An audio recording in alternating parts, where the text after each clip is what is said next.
Lepo pozdravljeni na naši okrogli mizi o obravnavi spolnih zlorab otrok kot eno od najdelikatnejših družbenih tem.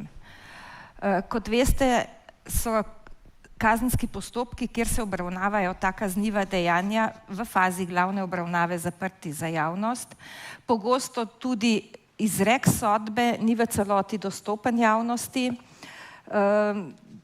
tudi obrazložitve ne.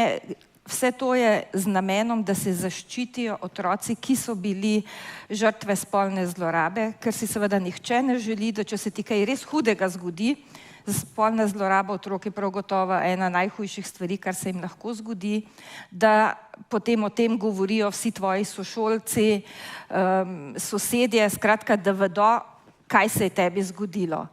Torej, to je razlog, zakaj te obravnave niso javne, ne zato, da bi ščitili storilce kaznivih dejanj, ampak res zato, da se ščiti oškodovance.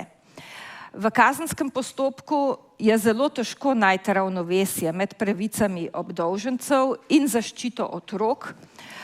Zato smo se ravno z namenom, da nekoliko osvetlimo vprašanje, kako potekajo ti postopki, vsaj v delu, kjer javnost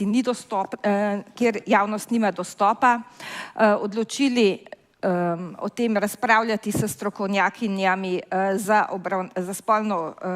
obravnavo spolnih zlorab otrok. Moje gostje so magistra Nina Koželj, direktorica Direktorata za kaznovalno pravo in človekove pravice na Ministrstvu za pravosodje. Nino smo povabili iz razloga, ker je treba povedati, da sodišča sodijo po ustavi in zakonu, vendar zakone sprejema parlament na predlog Ministrstva za pravosodje. Zato je ravno Ministrstvo za pravosodje odločilno pri tem, ko predlaga, katera dejanja naj štejejo kot kazniva in na kakšen način teče postopek. Ministrstvo za pravosodje je tudi tisto, ki poda predlog parlamentu, če se pokaže potreba po spremembi zakonodaje, in zato, ker moramo nasloviti kar precej zakonodajnih vprašanj, smo povabili kolegico. Videli boste, da se Ministrstvo za pravosodje precej intenzivno ukvarja z vprašanjem zaščite otrok in predlagalo kar nekaj zakonodajnih sprememb. Treba je pa povedati, da tudi Ministrstvo za pravosodje seveda ni povsem svobodno. Predlogi morajo biti podani v okviru ustave, mednarodnih konvencij, ki jih je Slovenija ratificirala. Nenazadnje so postopki lahko predmet presoje pred Evropskim sodiščem za človekove pravice. Tukaj bi želela izkoristiti priložnost in čestitati dr. Bošnjaku, slovenskemu sodniku na Evropskem sodišču za človekove pravice, ki je bil imenovan za predsednika sodišča. To je vsekakor tudi priznanje Sloveniji, da znamo spoštovati človekove pravice. Moja druga gostja je vrhovna sodnica Maja Baškovič, sodnica na kazenskem oddelku. Pogovarjamo se o kazenskem postopku. Kot prvostopenjska sodnica je pogosto zasliševala oškodovance ravno tovrstnih kaznivih dejanj in ima s tem praktične izkušnje, zato smo jo povabili. Moja naslednja gostja je vrhovna državna tožilka Mirjam Kline, namestnica generalne državne tožilke. Ona se večino svojega strokovnega časa intenzivno ukvarja prav s tem, na kakšen način je mogoče znotraj kazenskega postopka oškodovancem zagotoviti, da je postopek zanje čim manj stresen. Je tudi ena od pobudnic ustanovitve Hiše za otroke, o čemer bo tudi govora v nadaljevanju. Torej, mi smo bolj ali manj iz prakse. Pred nekaj časa je Inštitut za kriminologijo pri Pravni fakulteti Univerze v Ljubljani opravil raziskavo o kaznovalni politiki kaznivih dejanj zoper spolno zlorabo. Vodja preiskave je bila dr. Mojca Plesničar in jo lepo pozdravljam. Ocenjujem, da je ravno to, da je stroka oziroma pravna teorija tista, ki na koncu postavi ogledalo praksi, izjemno koristno za to, da dosežemo skupaj nek napredek, da vidimo tudi potrebo po spremembi zakonodaje in morda tudi potem ali je naša sodna praksa dejansko usklajena, ali so potrebe po kakšnem dodatnem izobraževanju in po pogovorih, kot smo ga tudi danes organizirali. Ravno zato bi prosila dr. Plesničarjevo, če nam pove, ali je kazenskopravni odziv na spolno zlorabo otrok primeren oziroma zadosten. Lepo pozdravljeni. Kazenskopravni odziv je gotovo primeren in gotovo ni zadosten. V družbi radi mislimo, da je pravo in še posebej kazensko pravo ena taka magična palčka, s katero bomo zdaj zamahali in s tem rešili vse družbene probleme, kar jih imamo. In če kdo, potem tisti, ki sedite pri tem omizju, jasno veste, da temu gotovo ni tako. Kazensko pravo vstopi v neko sliko spolne zlorabe zelo, zelo pozno, šele čisto na koncu, potem, ko se vse tisto, kar se ne bi smelo zgoditi, zares že zgodi in je po možnosti že daleč v preteklosti. In zato gotovo ne more kar naenkrat razrešiti vsega, kar se je zgodilo. Kazensko pravo oziroma kazenskopravna reakcija je gotovo nujna zato, da kot družba širše obsodimo ta ravnanja, pokažemo, kako zelo zavržna so, kako zelo nesprejemljiva so v okviru neke sodobne družbe, v katerem živimo. Gotovo pa s kazenskopravnim odzivom, ne glede na to, kako zelo primeren bo, kako zelo ustrezno naravnan, kako zelo pravičen, če hočemo biti malo tudi idealistični, s tem ne bomo rešili problema. Problem spolnih zlorab je treba naslavljati veliko prej z ustreznim izobraževanjem, z ustreznim osveščanjem, z opozarjanjem na to, da je treba reagirati vsakič, ko obstaja neka nevarnost, neko tveganje, da se nekaj dogaja. Tudi s pomočjo kazenskega prava, ne pa samo s pomočjo kazenskega prava. Kljub temu se mi zdi, da je tako omizje, kot ste ga danes sestavili, izjemnega pomena za to, da javnost, ki jo ta vprašanja izjemno bolijo ali pa ki je nanje izjemno rahločutna, vsaka spolna zloraba, v kateri je žrtev otrok, vzbudi veliko ogorčenja v javnosti, kar je razumljivo in tudi prav, ampak veliko je razumevanje tega, kaj se pravzaprav sploh lahko zgodi v takem postopku in kaj se sme zgoditi, zelo majhno. Zato se mi zdi izjemno pomembno, da se odpre nekako ta vrata na tak način, kjer škode za konkretne žrtve ni. Najlepša hvala. Dr. Plesničarjeva je že uvodoma povedala, da postopek se ne začne s kazenskim postopkom. Začne se s tem, da otrok bodi si pove v šoli, bodi si na centru za socialno delo, bodi si na policiji. Laična javnost nekako ne razume, da je potrebno, da otrok potem to še enkrat ponovi v kazenskem postopku. Zato bi želela, če nam magister Koželjeva pojasni, zakaj je to potrebno. Zakaj ni dovolj, da otrok pove samo na policiji oziroma v šoli, kaj se mu je zgodilo? Hvala lepa za vprašanje.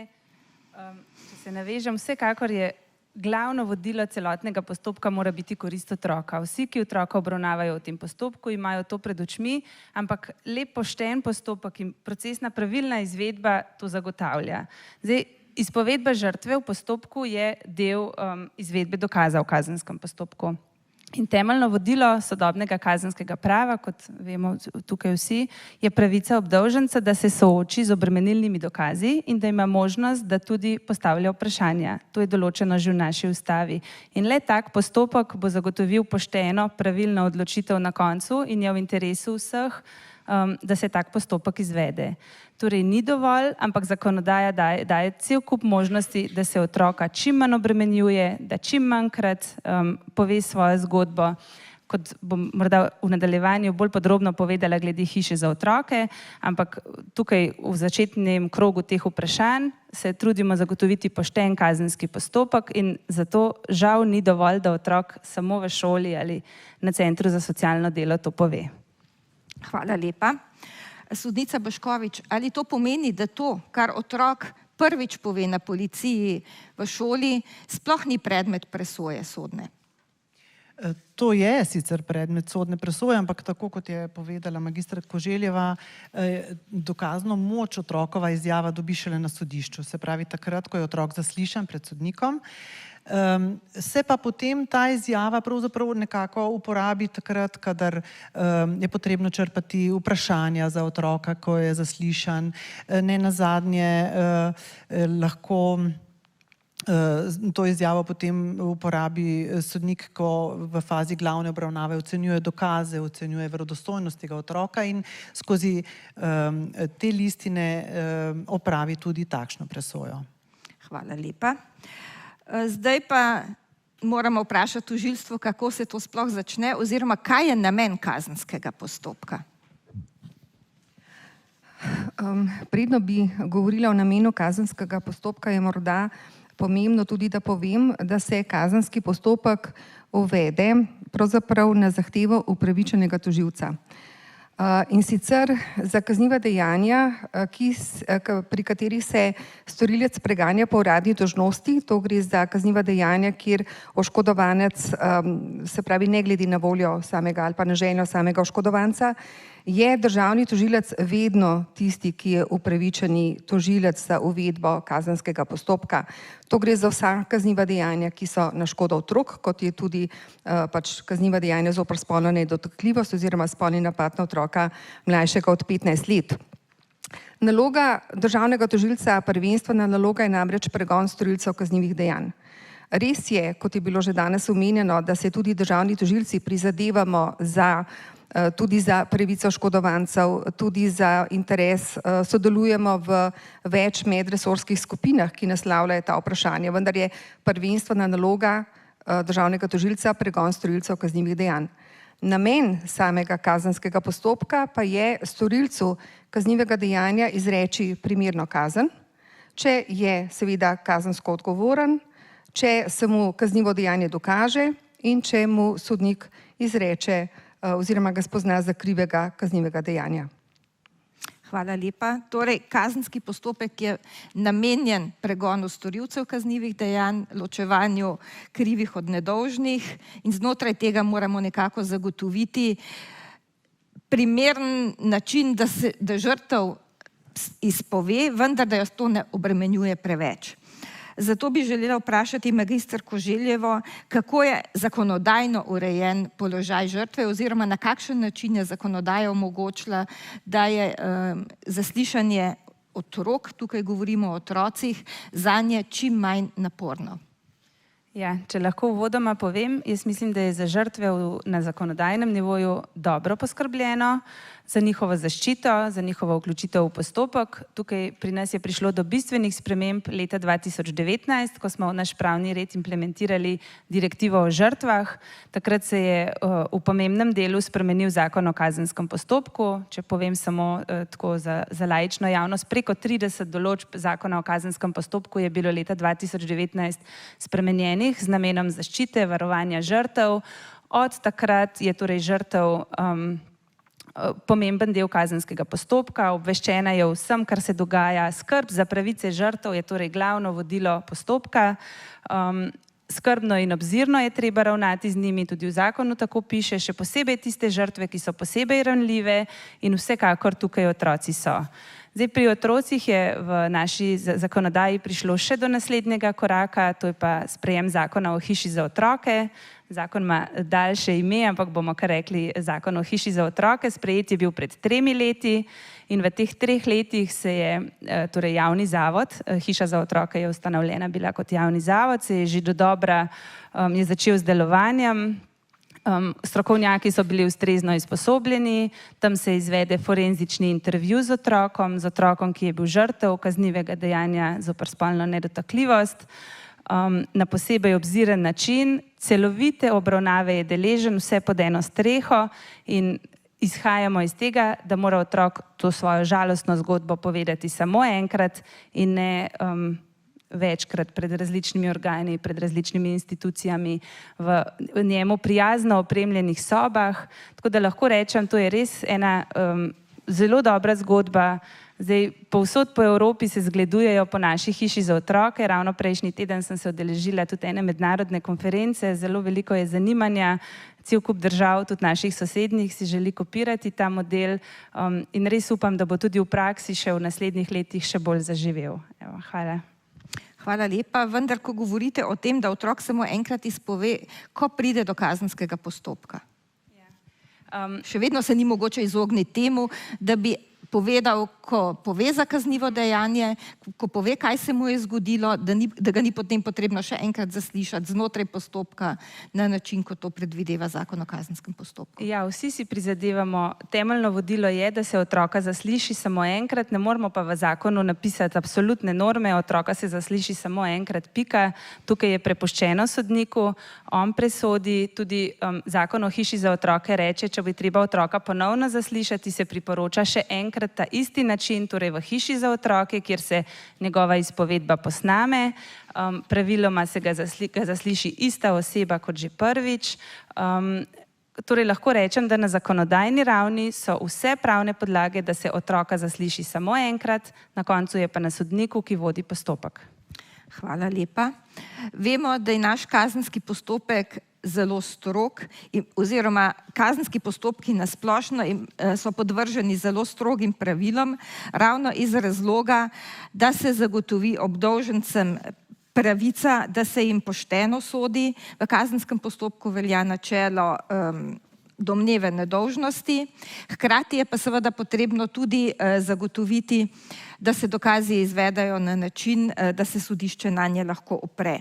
Kot je že povedala uvodoma tožilka Klinetova, je državni tožilec tisti, ki je pristojen za pregon kaznivih dejanj. Zdaj bi vas pa prosila, če nam razložite, kako postopa tožilec, kaj tožilec naredi, ko do njega pride tako imenovani glas o kaznivem dejanju. Ja, drži. Državni tožilec, naloga državnega tožilca je pregon storilcev kaznivih dejanj. Kako postopa, ko pride glas do njega, da se je nekje morda storilo kaznivo dejanje? Vsekakor poda policiji usmeritve, kakšne naloge naj opravi policija v smeri zaslišanja osumljenca, zaslišanje oseb, ki so morda bile v kontaktu z oškodovancem, ki so morda same kaj videle, ki so morda kaj slišale, ki bi karkoli pomembnega lahko povedale o tem, kaj se je dejansko zgodilo. Predlaga tudi, da opravi razgovor tudi z oškodovancem, lahko predlaga policiji še izvedbo drugega oziroma da razišče drug dokazni material, torej vse potrebno, da se razišče, ali je do kaznivega dejanja res prišlo.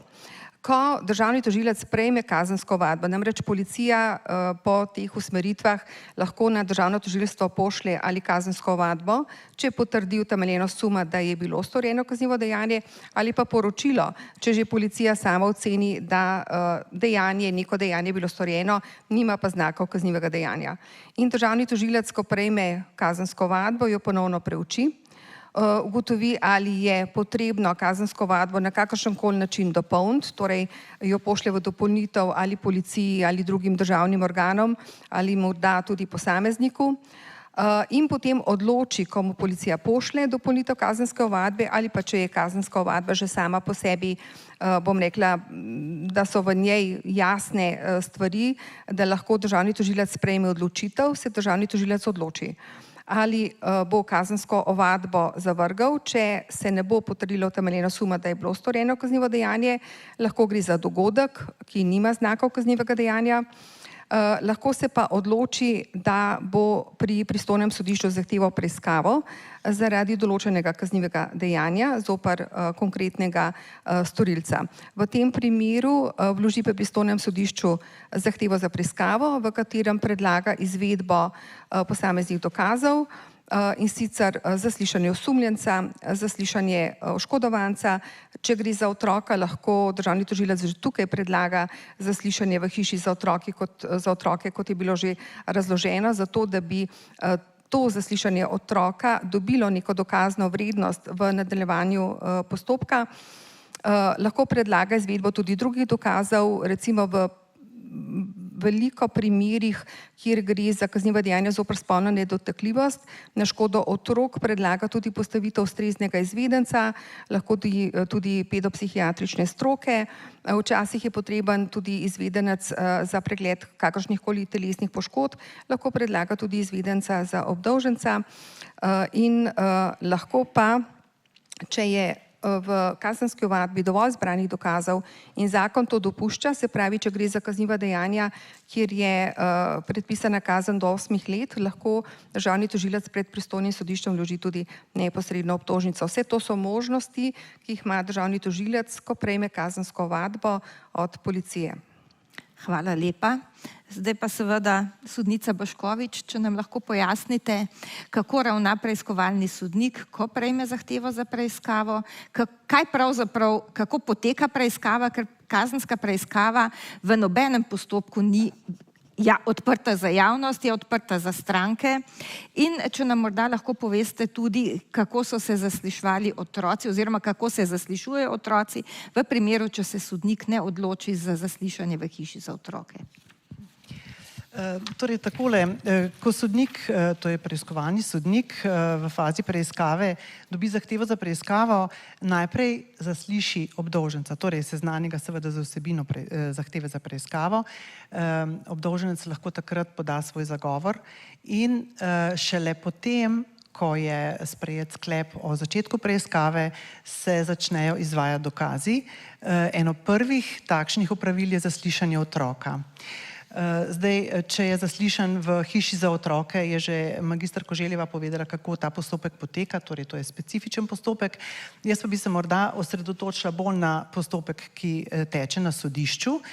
Namreč hiša za otroke, kot ste slišali, je novost, ki je prinesla ogromno dobrega za zaslišanje otrok, vendar so se otroci zasliševali seveda že tudi v preteklosti in zdaj časovno bom morda težko opredelila, kdaj se je začelo zaslišanje otrok v nekih bolj prijaznih okoljih, ampak vsaj 15 let nazaj ali pa morda še več. Koraki so bili različni. Ko sem jaz začela delati na okrožnem sodišču, smo imeli na razpolago en prijazen prostor, torej rekli smo prijazna soba temu prostoru, ki je bil izven sodišča in tam so potekala zaslišanja otrok.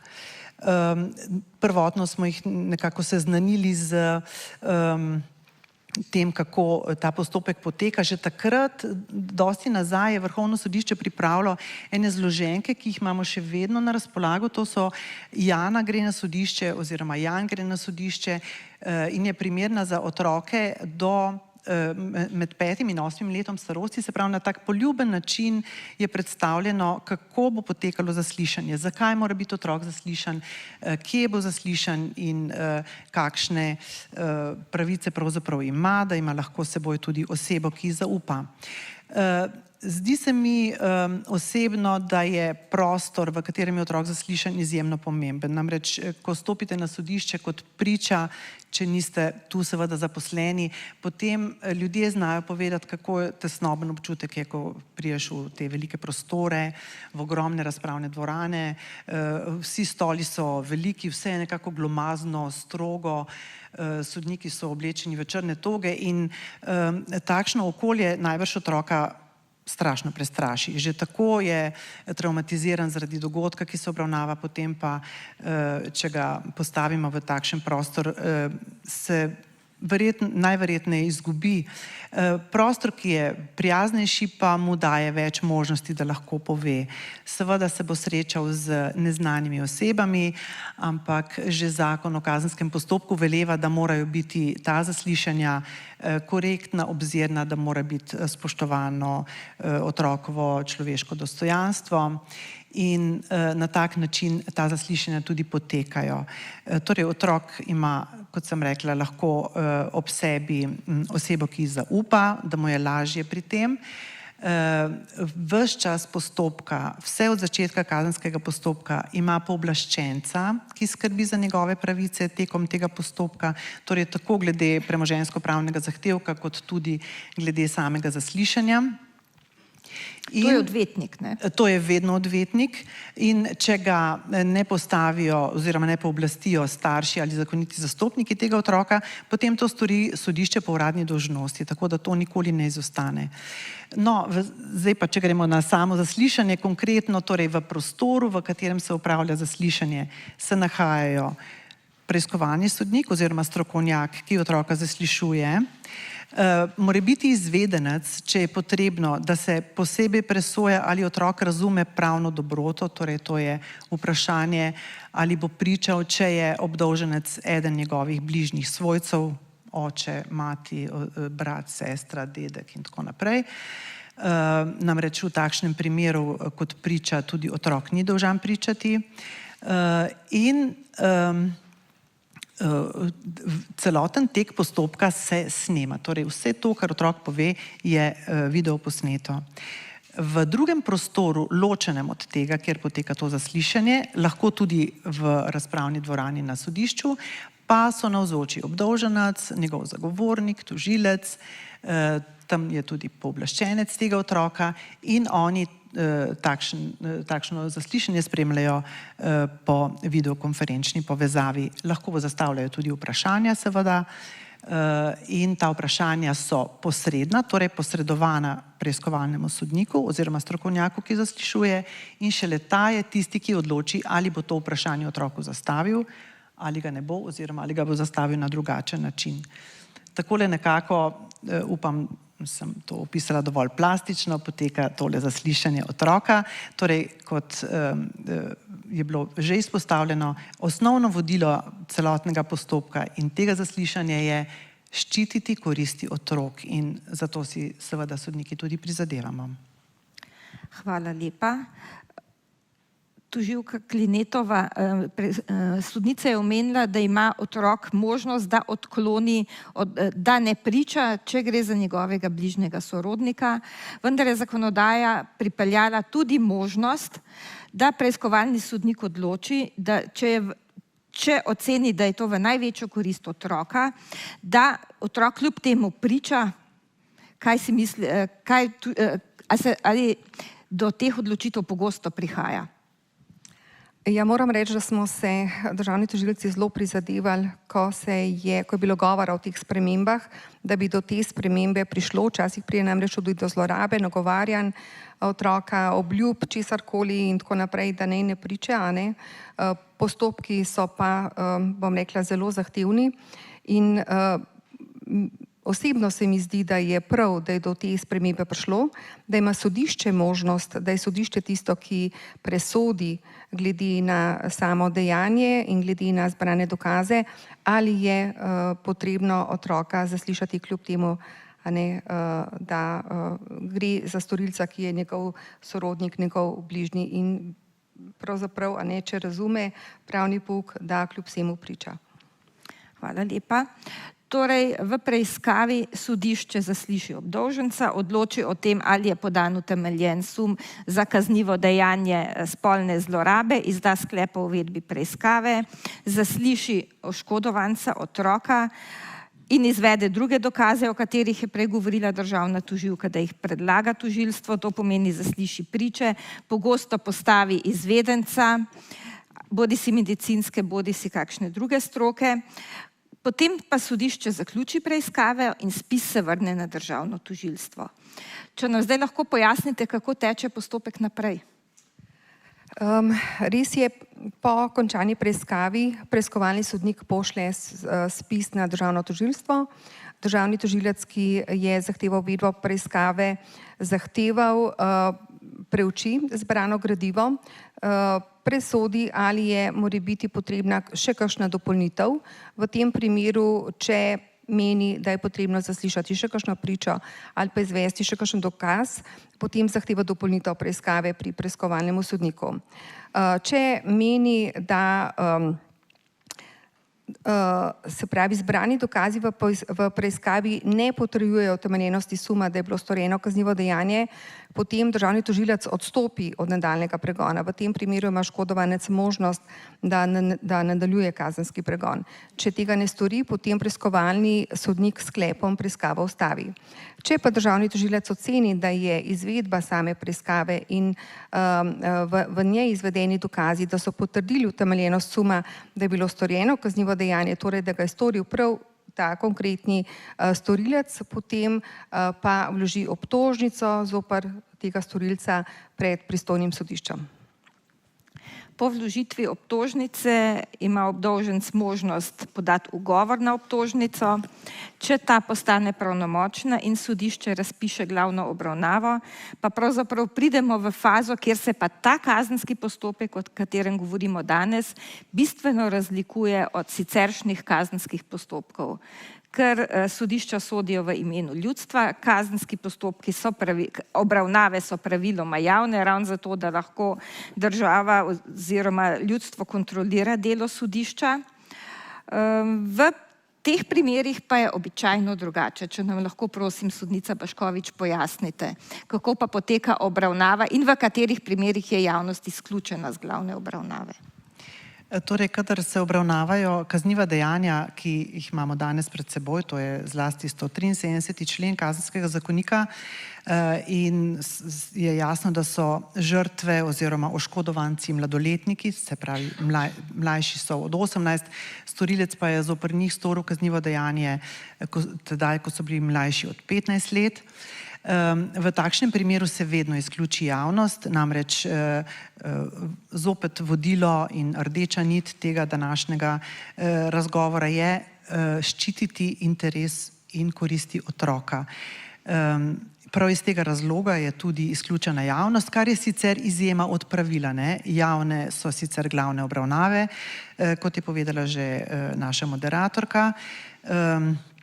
To pa je tako občutljivo področje, da ga je potrebno zapreti za javnost. Vsi, ki ostanejo v dvoranah, so tudi posebej opozorjeni, da morajo vse tisto, kar zvedo na teh obravnavah, obravnavati kot tajno in torej ne smejo tega plasirati v javnost. Sicer pa je takole, zdaj, če gremo že na to, kako z otrokom ravnamo, ko je faza glavne obravnave. Na glavni obravnavi se vsi dokazi izvajajo neposredno. To pomeni, oziroma to bi pomenilo, da otroka povabimo v razpravno dvorano in ga zaslišimo, kar pa je seveda izključeno. Vsi mlajši od 15 let ne prihajajo v razpravne dvorane in niso znova zaslišani na glavni obravnavi, pač pa se njihova izpovedba prebere oziroma se zavrti ta videoposnetek njegovega zaslišanja. To pomeni, da se na tak način izvede ta dokaz. Zgolj, če se izkaže za zelo potrebno, potem se otroka ponovno zasliši, vendar na enak način kot v fazi preiskave. Se pravi, v posebnih prostorih, praviloma to napravi preiskovalni sodnik oziroma oseba, ki je strokovnjak z tega področja, in zopet se postavljajo samo posredna vprašanja. Če pa so otroci starejši od 15 let, se pravi, da so že presegli to starost, pa jih je dopustno seveda zaslišati neposredno na glavni obravnavi, vendar pa zopet s poudarkom, da se, tudi če ne bi bila recimo javnost izključena, bi se v takšnih primerih zopet izključilo javnost, ko bi bil mladoletnik zaslišan, sicer pa zopet se ga napoti iz razpravne dvorane takoj, ko je njegovo zaslišanje opravljeno. Hvala lepa. Torej zdaj, če povzamem, bistvena razlika med sodno preiskavo in glavno obravnavo je, da v sodni preiskavi je sodnik, posameznik, preiskovalni sodnik, ki opravi zaslišanja. Na glavni obravnavi praviloma sodi senat. Senat 3 ali 5 sodnikov, če je senat 3 sodnikov, je en poklicen sodnik in 2 sodnika porotnika. V primeru 5-članskega senata sta pa 2 poklicna sodnika. In to je pravzaprav glavni razlog, da je potrebno na glavni obravnavi dokaze izvesti neposredno, da se senat, ki bo odločal, seznani z dokazi. In seveda, da se ima obdolženec možnost izreči o dokazih. Če dovolite, mogoče sam še nekaj dopolnim. Pri otrocih starejših od 15 let, ki so zaslišani na glavni obravnavi, imamo še eno možnost, da mu nekako pomagamo pri tem, da je to zanj čim manj stresno, in sicer, da se v času, če on izrazi posebno skrb zaradi navzočnosti obdolženca v razpravni dvorani. Torej, če se boji pričati v njegovi navzočnosti, če se izkaže za zelo verjetno, da ne bo govoril po resnici, če bo obdolženec navzoč, se po določbah ZKP lahko obdolženca za ta čas zaslišanja takšne priče odstrani iz razpravne dvorane in se ga potem šele seznani z vsebino izpovedbe, ko je ta izpovedba že zaključena. Morda še tole. Pa tudi na glavni obravnavi obstaja možnost, da se otroka zasliši po video povezavi, če bi se ocenilo, da bi bilo zanj preveč stresno. Če ste kdaj bili na sodišču, če stopite v razpravno dvorano, pa tam vidite 2 sodnika v črni togi, pa še 3 porotnike, je to za vsakega povprečnega človeka precej stresno. Vidite, da gre za nekaj zelo resnega in tudi za otroka starejšega od 15 let, ki še ni 18 let star. In zato zakon dopušča kar nekaj možnosti, da sodišče glavno obravnavo izpelje, brez da otrok dejansko fizično pride v razpravno dvorano. Doktor Plesničarjeva, ko ste delali raziskavo, ste pregledali veliko število sodnih spisov, na kakšen način potekajo obravnave. Kako ocenjujete, da bi bilo mogoče zagotoviti, da bi se vse določbe zakona, pravzaprav moje prvo vprašanje, ali se določbe zakona o kazenskem postopku, ki omogočijo, da oškodovanec oziroma otrok ne pride na glavno obravnavo, dejansko v praksi dosledno uporabljajo in kje vidite možnost, da bi se morda uporabljali, da bi se še bolj zavedali in jih še bolj striktno uporabljali, skratka, da bi v primeru postavili v ospredje korist otroka. Več stvari se mi zdi bilo v diskusiji do zdaj omenjenih, ki se mi zdi pomembno poudariti prav v odgovoru na to vprašanje. Najprej, zelo senzibilno se mi zdi, je več sogovornic omenilo, da vsak človek, ki pride na sodišče, doživi nek strah, neko strahospoštovanje, če hočemo, ki ga vzbudi sam prostor, ki ga vzbudi situacija, v kateri se znajde. In zdaj, če se postavimo v vlogo otroka, ki te stvari dojema še nekoliko drugače, razumemo, zakaj so potrebni ti posebni ukrepi. In te posebne ukrepe, kot je omenila kolegica, v Sloveniji intenzivno razvijamo že kar nekaj časa, nekaj v praksi, nekako sami od sebe, spontano, zato ker se je pokazala za to potreba in zato ker so tisti ljudje znotraj pravosodja, ki so bili na to nekako posebej senzibilni, zaznali potrebo potem, da začnemo vendarle drugače delati.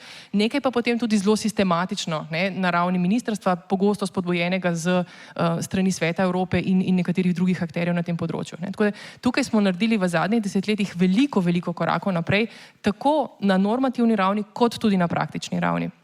Jaz mislim, to, kar je kolegica Koželj uvodoma omenila, Barnahus, ki se je pri nas razvil in ki nima še morda primarnega mesta, pa si zelo želim, da bi ga v naslednjih letih dobil, torej da bi bil to prvenstveni način, na katerega obravnavamo otroke kot žrtve spolnih zlorab v našem sistemu, da je to velik korak naprej, ker zmanjšuje, ne odpravlja, ampak zmanjšuje to sekundarno traumatizacijo, kot rečemo, se pravi to ponovno viktimiziranost, ki jo žrtev čuti, kadar mora ponavljati to, kar se je zgodilo. Jasno je, z vidika kazenskega postopka, mi moramo slišati, kaj se je zgodilo, jasno je, da je to za žrtev boleče. In to je neka žalostna realnost, ki se ji ne moremo na noben način izogniti. Žrtev mora ponoviti tisto, kar se je najhujšega v življenju zgodilo. In tukaj lahko skušamo delati karkoli hočemo, lahko to stisko samo zmanjšamo. Ampak to, kar želim povedati, je, da to stisko dejansko zmanjšujemo. In se mi zdi, da je kazenski postopek, kot ga poznamo danes, v teh konkretnih primerih, v primerjavi s tem, kar smo poznali 20 let nazaj, radikalno drugačna slika in pomembno boljša slika. Ni idealna, ampak idealna v resnici v tej situaciji se bojim, da ne more biti. Kar bi bilo še pomembno narediti, se pravi, poleg teh sistemskih sprememb, ki jih že uvajamo in h katerim pristopamo, se mi zdi pa nujno dodatno usposabljanje strokovnjakov, ki se s tem ukvarjajo. Zdaj, če si predstavljamo državnega tožilca ali sodnika, ki v dopoldanskem času obravnavata primer nekega gospodarskega kaznivega dejanja, popoldne pa spolne zlorabe mladoletne osebe, to sta popolnoma drugačna postopka z drugačnimi vse skupaj je kazenski postopek in splošna pravila so ista, ampak vsebina teh dveh postopkov je povsem drugačna. In senzibilnost, s katero sodnik pristopa k enemu in k drugemu postopku, ali pa tožilec pristopa k enemu in drugemu postopku, mora biti drugačna. In v tem smislu vsi, tudi tisti najbolj nekako rahločutni in občutljivi na ta vprašanja, potrebujemo dodatna usposabljanja, dodatno znanje z tega področja, zato da v resnici vemo ne samo, kako formalno voditi postopek, ampak tudi kako to stisko čim manj zmanjševati v okvirih, v katerih se to da. Hvala lepa. Zdaj, ko je govorila dr. Plesničarjeva o tem, da sodniki dopoldan obravnavajo gospodarska kazniva dejanja, popoldan spolne zlorabe, to je posledica pravila o naravnem sodniku. To pomeni, da ko pride spis na sodišče, nihče vnaprej ne ve, kdo bo sodil. Je sicer mogoče znotraj sodne uprave zagotoviti, da so določeni sodniki za določena kazniva dejanja specializirani, da zlasti na okrožnem sodišču v Ljubljani imamo specializacijo, tako imenovani sodniki, ki sodijo kazniva dejanja znotraj kazenskega oddelka s področja mladoletnikov in družinskega nasilja. Na manjših sodiščih je to skoraj nemogoče zagotoviti. In tudi pač vsi sodniki moramo znati vse delati, vse soditi. Na tožilstvu je to nekoliko lažje, ker ni pravila o naravnem državnem tožilcu. Poleg tega bi pa še želela vprašati gospo Klinetovo, kakšna pa zdaj bistvena dodana vrednost, če se otrok zaslišuje v hiši za otroke, če torej ne pride do običajnega zaslišanja, kot ga je opisovala sodnica. Ja, jaz bi najprej rada povedala, da na večjih državnih tožilstvih so oddelki, ki obravnavajo predvsem kazniva dejanja zoper spolno nedotakljivost in kazniva dejanja v družini. Drži pa, da na manjših državnih tožilstvih so zgolj posamezni državni tožilci, ki se pretežno ukvarjajo z obravnavanjem teh kaznivih dejanj in s pregonom teh storilcev teh kaznivih dejanj.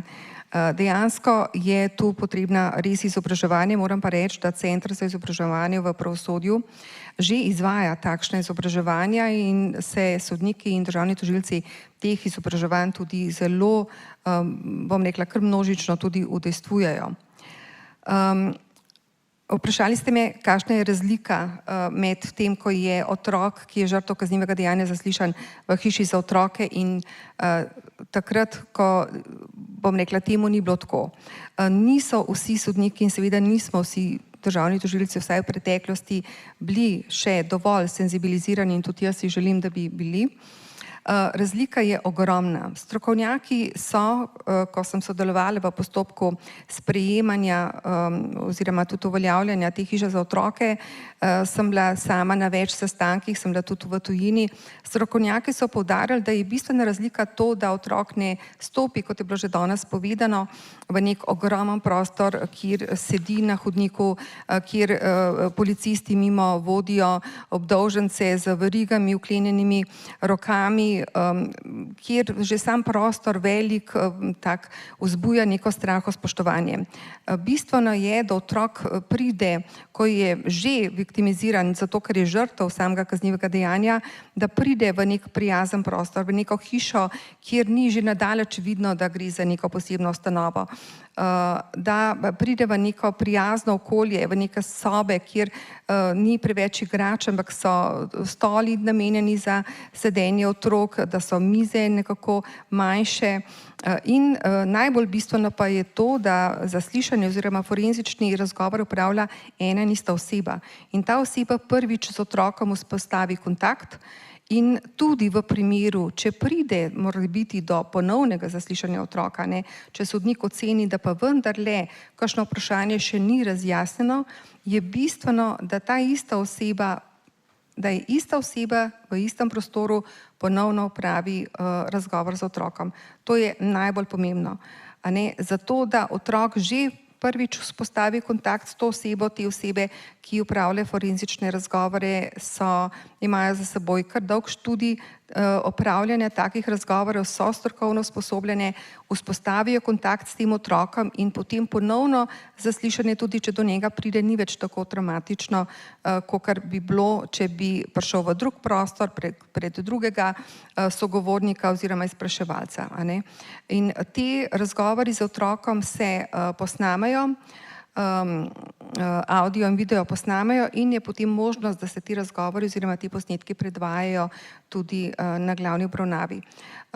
Ta možnost, recimo, ko je bila že izvedena, o kateri je govorila kolegica Paškovič, so bile že izvajani razgovori z otroki oziroma zasliševanje otrok preko videokonference. To je bilo, bom rekla, en bistveni napredek v preteklosti, ker so se ti razgovori upravljali, bom rekla, v otrokom prijaznih sobah in sodišče je že sprejelo prakso, da gre tudi za tak način, ko je otrok v neki drugi sobi. Tudi sama sem bila že pri enem postopku, kjer smo zasliševali otroka oziroma najstnico v nekem postopku, ki je bila v neki prijazni sobi.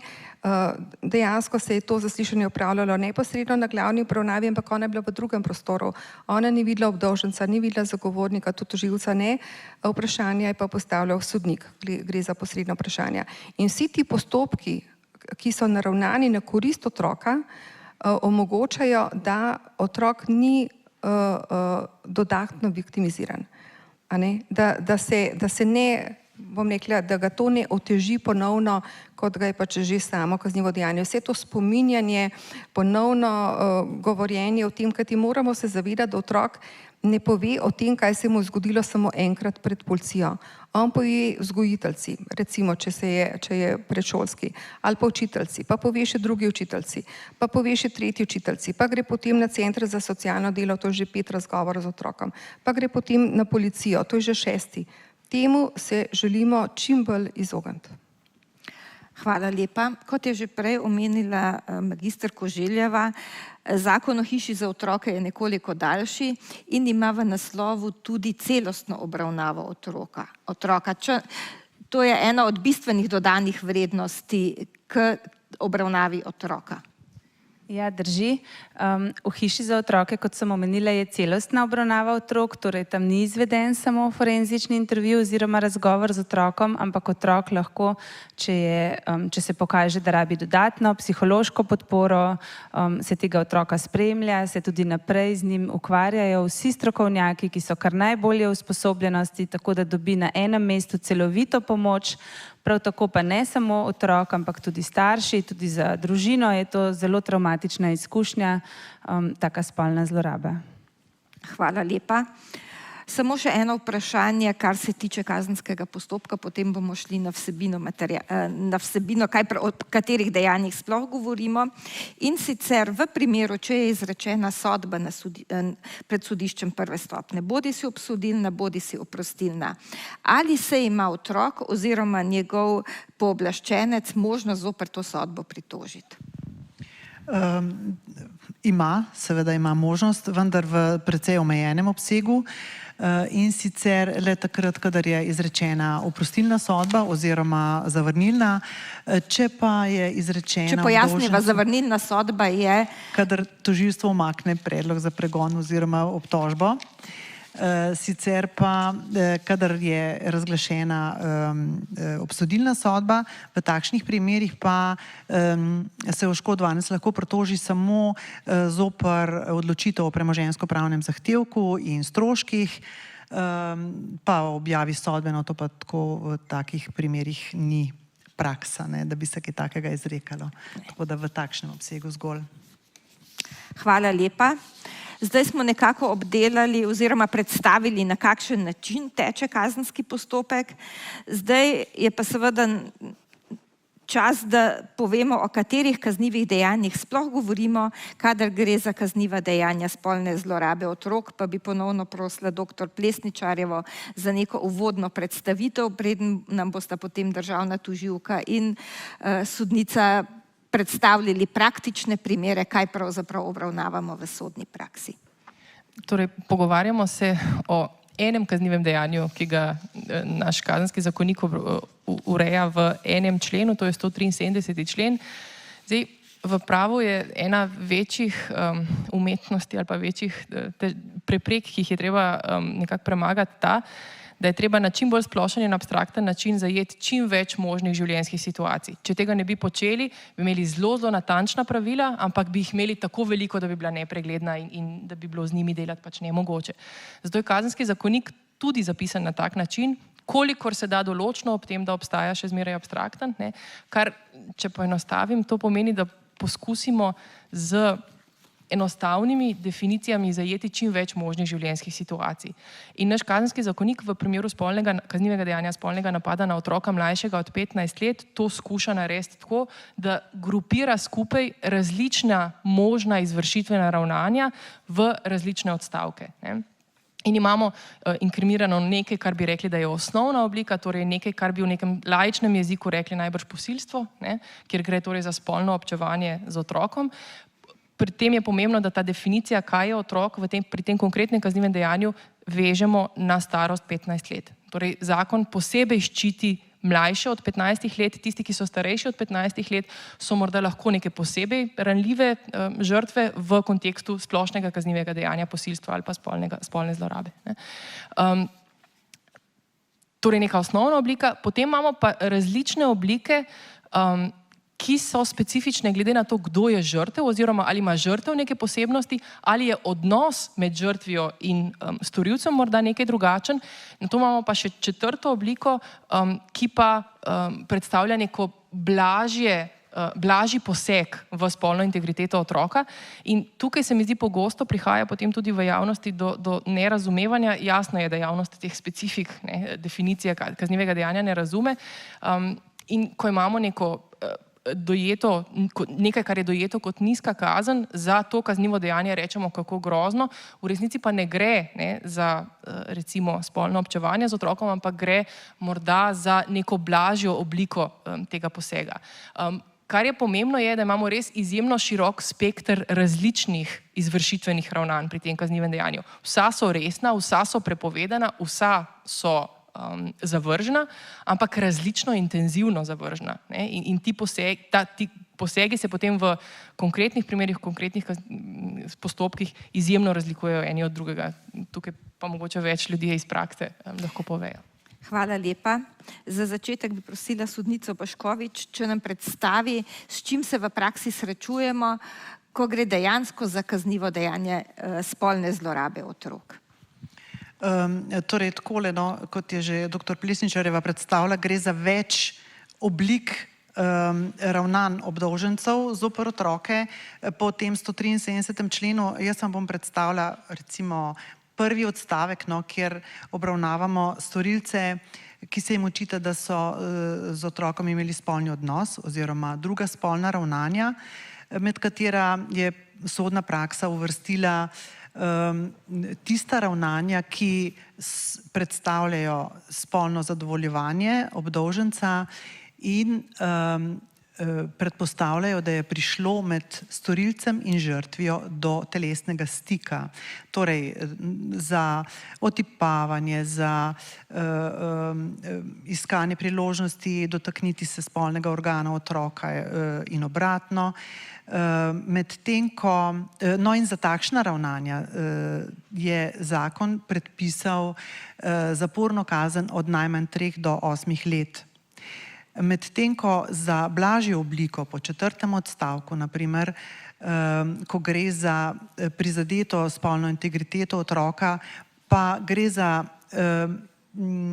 ravnanja, ki niso tako intenzivna, gre za blažje dotike, kratkotrajnejše, kjer ne gre za tako silovito prizadetost otroka.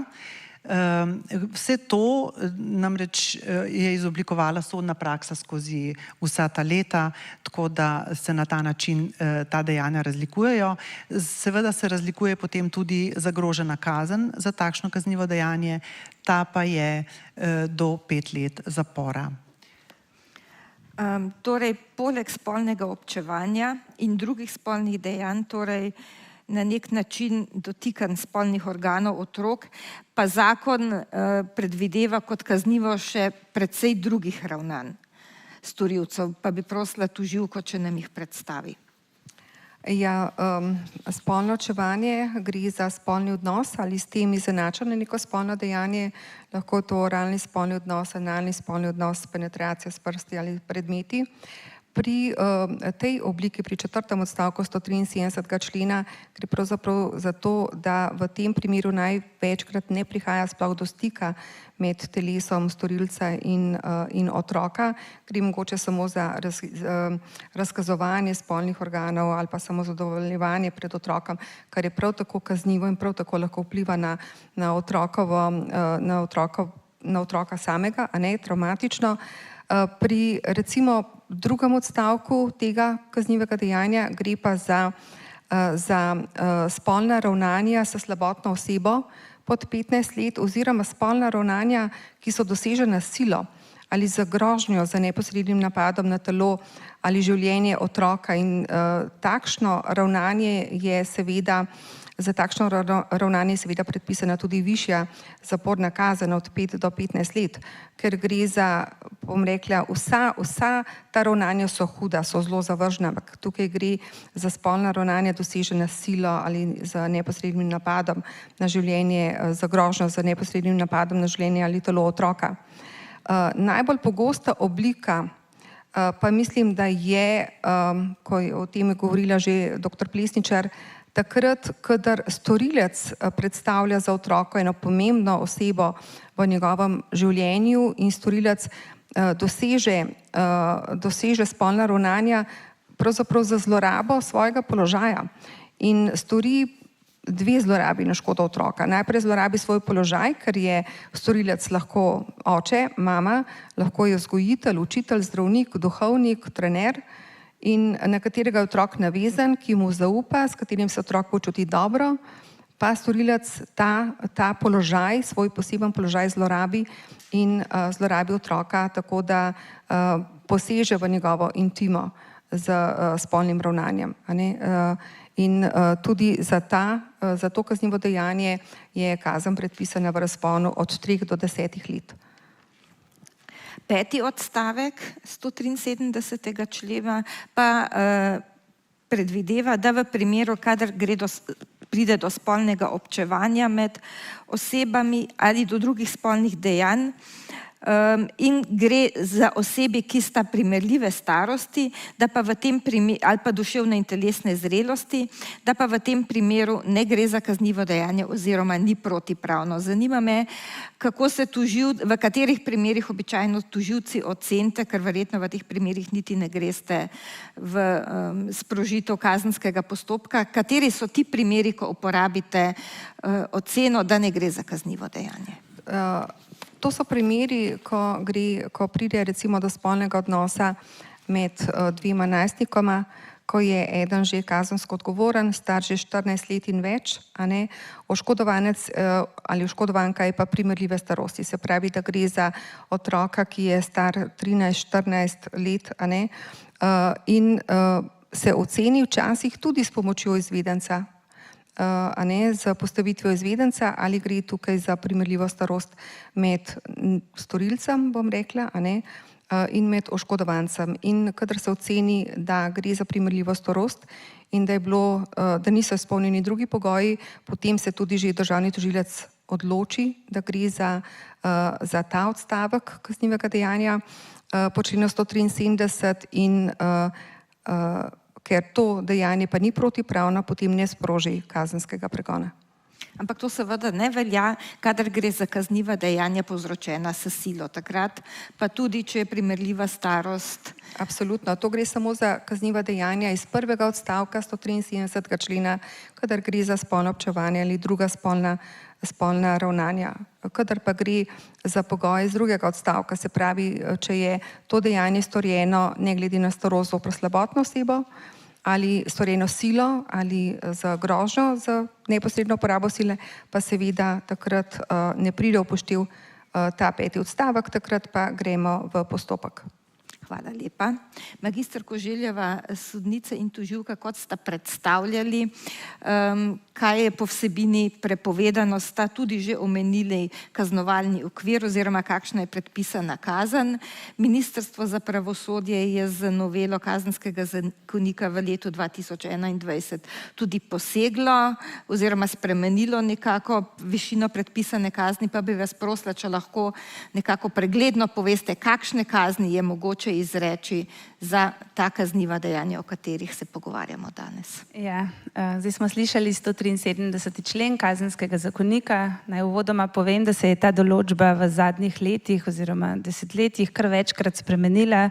To pomeni, da je velika pozornost javnosti, da je večja senzibilizacija do teh vprašanj, pa tudi mednarodne konvencije, direktive so se tukaj spreminjale in marsikaj se je spremenilo. Če povem morda na začetku, torej predpisana je kazen zapora. Kazen zapora je predpisana skoraj v vseh teh odstavkih v zelo širokem razponu, kar omogoča sodniku, tudi državnemu tožilcu, da se tukaj upoštevajo res vse okoliščine vsakega posameznega primera. Pa bi na tem mestu še enkrat opozorila, kako pomembno je usposabljanje, izobraževanje vseh, ki sodelujejo, ki se odločajo o kazni. Tukaj veliko vlogo opravlja Center za izobraževanje v pravosodju, ki deluje v okviru našega ministrstva, in kot je bilo že omenjeno, zelo velike udeležbe so in sodnikov in tožilcev na teh usposabljanjih.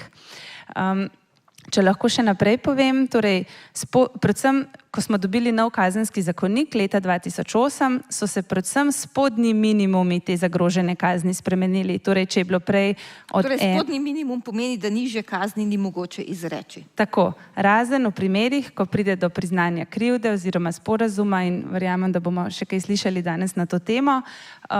Minimum je, torej razpon kazni je določen, recimo od 3 do 10 let, in ko je v tretjem odstavku, ki je najbolj pogost, se mi zdi v praksi, kot smo tudi že danes slišali, ko gre za zlorabo zaupanja, torej da dejanje stori ali starš, ali sorodnik, učitelj, vzgojitelj, je predpisana kazen od 3 do 10 let. Torej, če je spodnja zagrožena meja 3 leta, načeloma ni mogoče izreči pogojne obsodbe. Kazenski zakonik pa tudi izrecno pravi, da glede alternativnih sankcij, torej dela v splošno korist, pa vikend zapor, da sta v primeru spolnih deliktov ne more priti do izreka takih alternativnih sankcij. Morda še na tem mestu povem, kakšna je tudi posebnost glede zastaranja teh kaznivih dejanj. Zastaralni rok se tukaj začne šteti šele pri polnoletnosti žrtve. Kot smo danes večkrat slišali, gre tukaj res za travmatične dogodke.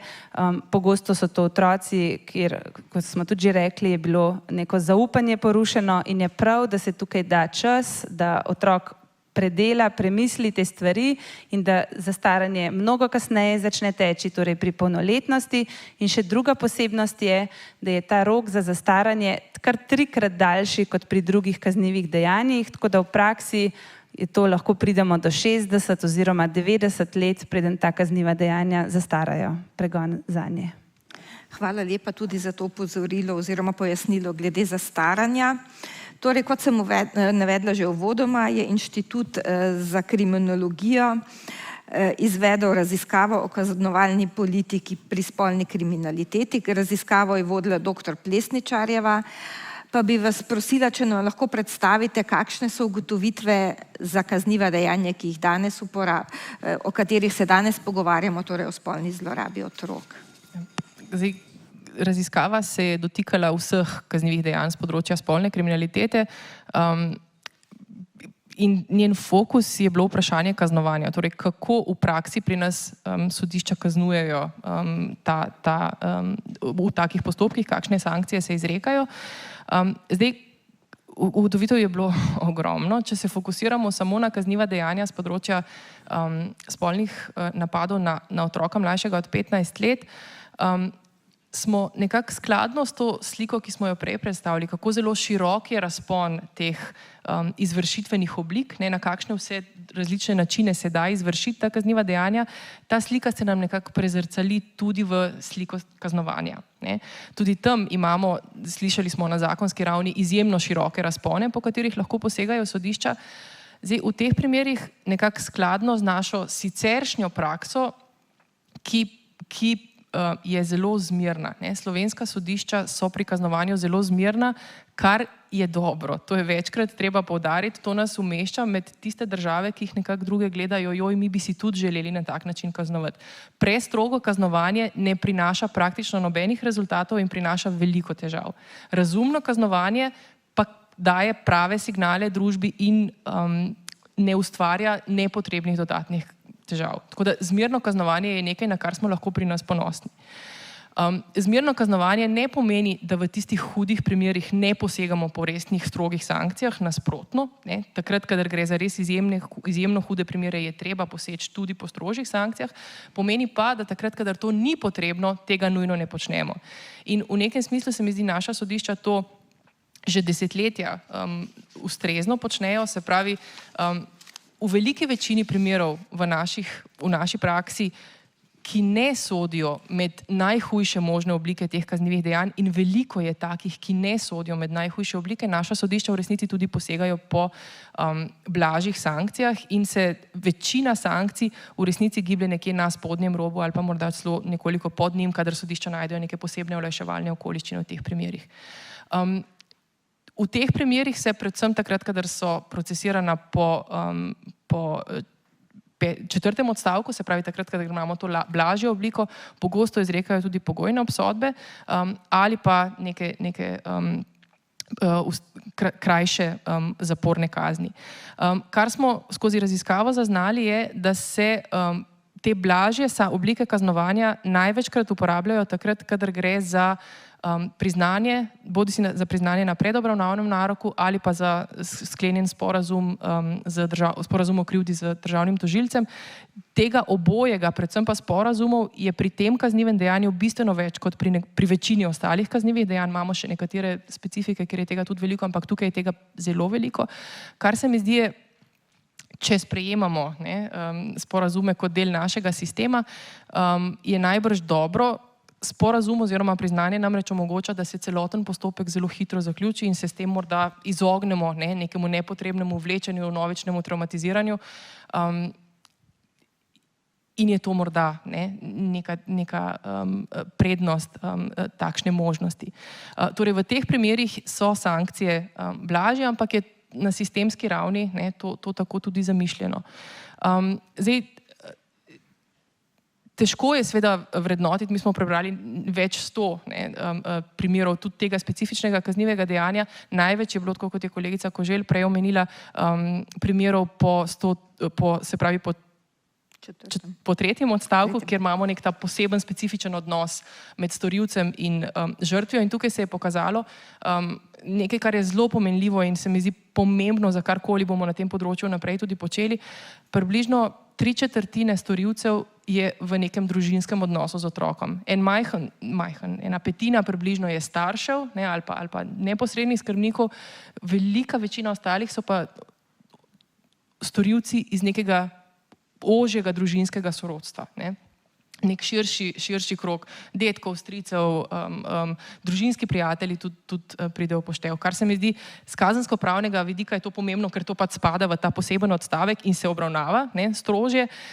Z družbenega vidika je pa to izjemnega pomena, ker nam daje vedeti, kje se te stvari dogajajo in kje je treba nekaj narediti za to, da bo tega manj. Kar se kaznovanja tiče pod črto, jaz bi si pri tem kaznivem dejanju specifično in pri vseh ostalih kaznivih dejanjih želela večje preglednosti ali pa enotnosti pri kaznovanju. V praksi so trenutno naši tožilci in sodniki v resnici velikokrat prepuščeni nekemu lastnemu občutku za pravičnost, kar se mi zdi, da bi v sodobnem času morda lahko pripeljali nekoliko dlje. Gotovo pa je, da kakorkoli bo praksa upoštevala trenutno veljavne normativne okvire, bo javnost verjetno redko zadovoljna. To ni izključna značilnost slovenske javnosti. Kazniva dejanja zoper spolno nedotakljivost otroka so nasplošno ena najbolj kontroverznih, ena najbolj javno debatiranih in predelovanih kaznivih dejanj v vseh sistemih in tudi veliko število zakonodajnih sprememb na tem področju kaže na to, da je tukaj tudi zakonodajalec nekako odgovarja na to željo javnosti po strogem kaznovanju. Če igram za trenutek hudičevega odvetnika, pomembno je, da vemo, da je tudi ta kazniva dejanja treba umestiti v sistem vseh kaznivih dejanj. Ne? In da ne moramo pri teh specifičnih kaznivih dejanjih, ne glede na to, kako zelo zavržna se nam zdijo, prekoračiti tistega, kar je razumno. Ne? In zdaj, če imamo kaznivo dejanje uboja in umora, pri katerih imamo določene zagrožene kazni, ne glede na to, da se nam to zdi zelo hudo kaznivo dejanje, vendarle ne gre za napad na življenje. Ne? In neko to sorazmernost je treba ohranjati tudi tako na normativni ravni, kot tudi v praksi. Hvala lepa. Odprla ste kar veliko zanimivih vprašanj, dilem in pokazala, kje je kar nekaj možnosti za napredek. Danes in tudi sicer se v javnosti ogromno govori o tem, da je tožilec sklenil sporazum o priznanju krivde z obdolžencem ali pa da je obdolženec krivdo priznal na prvem naroku za glavno obravnavo. Zato, da ta misterij nekoliko razblinimo oziroma pojasnimo javnosti, kaj pravzaprav to je, v katerem primeru se tožilec za to odloči in potem tudi kakšne možnosti ima sodišče. V tem primeru bi najprej prosila kolegico Klinetovo, da nam pojasni, kaj pravzaprav je sporazum o priznanju krivde in kdaj se državni tožilec odloči za sklenitev sporazuma. Ja, gre za pravzaprav dve stvari. Ena je sklenitev sporazuma o priznanju krivde. Oba, tudi priznanje krivde storilca na predobravnavnem naroku vodita v izvedbo hitrejšega postopka brez glavne obravnave. Ampak državni tožilec lahko predlaga sklenitev sporazuma o priznanju krivde, lahko ga predlaga obdolženec sam ali pa tudi njegov zagovornik in gre za možnost hitrejšega poteka kazenskega postopka, kjer potem ne pride do sojenja v glavni stvari, torej do samega razpravljanja o obtožbi. Državni tožilec predlaga lahko sklenitev sporazuma o priznanju krivde takrat, kadar je utemeljen sum, da je obdolženec storil kaznivo dejanje. S tem dogovorom oziroma s tem sporazumom se tožilec in obdolženec dogovorita o tem, ali mu bo izrečen zapor, ali bo izrečena pogojna obsodba, lahko tudi denarna kazen, lahko se dogovorita tudi o stroških postopka. Torej, bistvo sklepanja sporazuma o priznanju krivde je, da ne prihaja do dolgotrajnih sojenj, zato so, kot je bilo že omenjeno, primerna ali celo zelo primerna tudi v postopkih, kjer je otrok žrtev kaznivih dejanj. Vsekakor je dejstvo, da prihaja do nekih dolgotrajnih sodnih postopkov obremenjujoče ne samo za otroka, tudi za njegovo družino, tudi za ostale priče, ker se morajo vsi dokazi izvajati neposredno na glavni obravnavi. Lahko pride do dolgotrajnega postopka in zato, če se sklene z obdolžencem sporazum o priznanju krivde, obdolženec tudi na ta način omogoči, da do takih dolgotrajnih postopkov ne prihaja. Zato se pravzaprav zakon določa, da se lahko v teh primerih obdolžencu izreče tudi kar bistveno nižja kazen, kot bi se mu izrekla po opravljeni glavni obravnavi. Recimo, če je za neko kaznivo dejanje predpisana kazen zapora nad 10 let ali nad 10 let, se mu lahko izreče v primeru sklenitve sporazuma o priznanju krivde kazen do 3 let zapora. To je kar bistven popustek za to, da se neposredno dokazi na glavni obravnavi ne izvajajo in da ne prihaja do dodatnih stroškov postopka. Druga, v tem primeru pač... Če dovolite, bom samo sodnico vprašala, kako ravna sodišče, ko dobi sporazum o priznanju krivde, oziroma kakšne so možnosti sodišča? Torej, ko sodišče prejme sporazum, tam je morda pomembno tudi, da je obdolženec ima vedno zagovornika, kadar sklepa sporazum.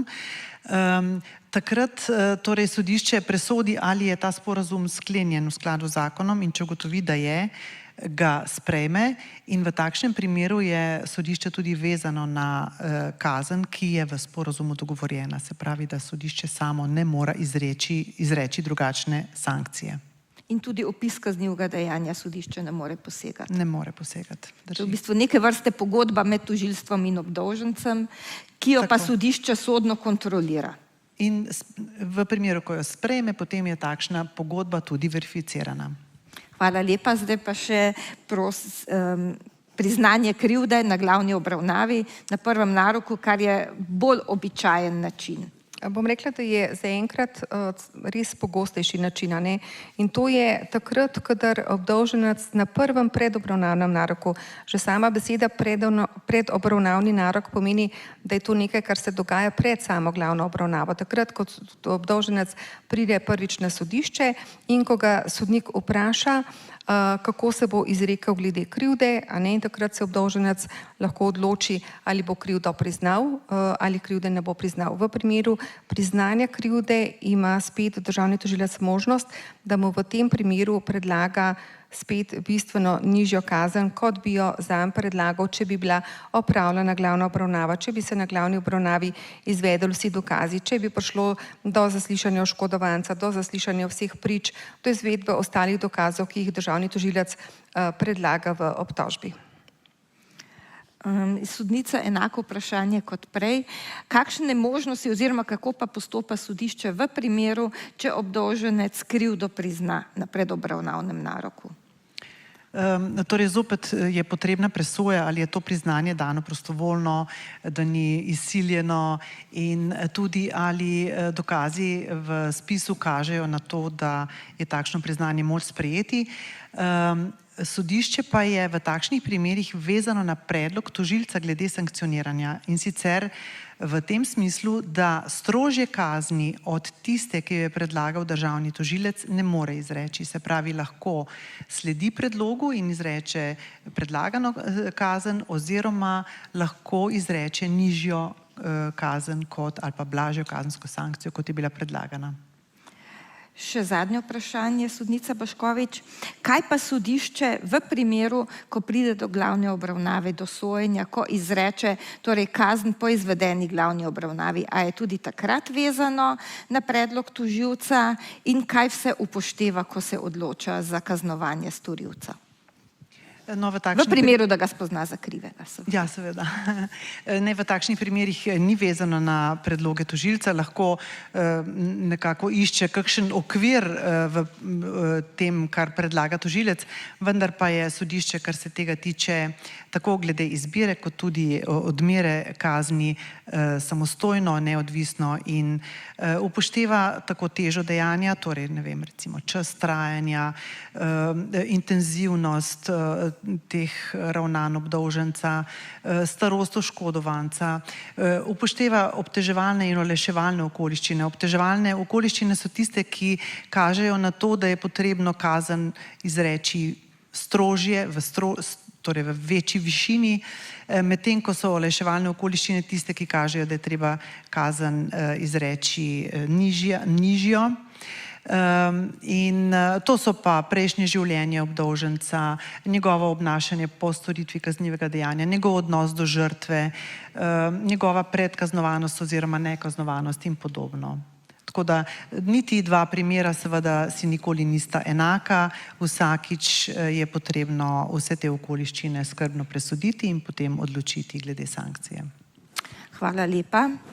Naš čas se bliža koncu, zato bi se želela zahvaliti vsem razpravljavkam. Upam, da smo uspeli vsaj nekoliko odstreti tančico tega, kaj se dogaja v razpravnih dvoranah v primeru, ko se obravnavajo kazniva dejanja zoper spolno zlorabo otrok.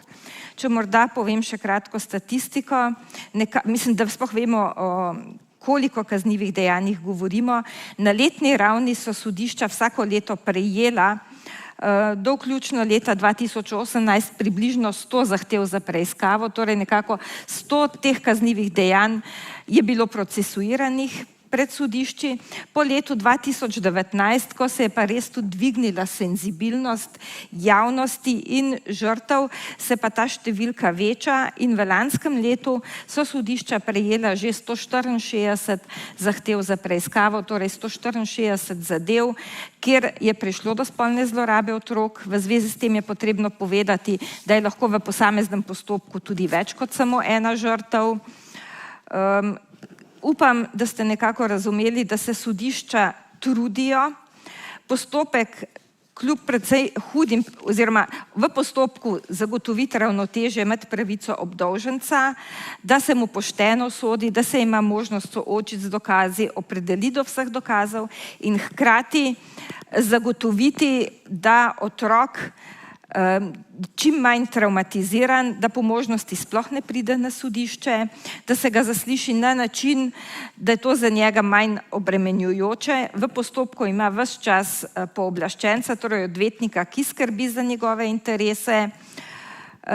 In kot je državna tožilka pojasnila, tudi državno tožilstvo se trudi, da se ti postopki skrajšajo in ena od teh načinov so prav uporaba novih institutov v našem kazenskem postopku, to je sporazum o priznanju krivde in priznanje krivde, ki z gotovostjo imajo za rezultat, da ni mogoče še enkrat otroka zasliševati pred sodiščem, ker sicer se lahko zgodi, da se v postopku pojavi neko dejstvo, neka nova okoliščina, o katerem otrok sploh ni bil vprašan in v tem primeru se ni mogoče izogniti ponovnemu zaslišanju otrok.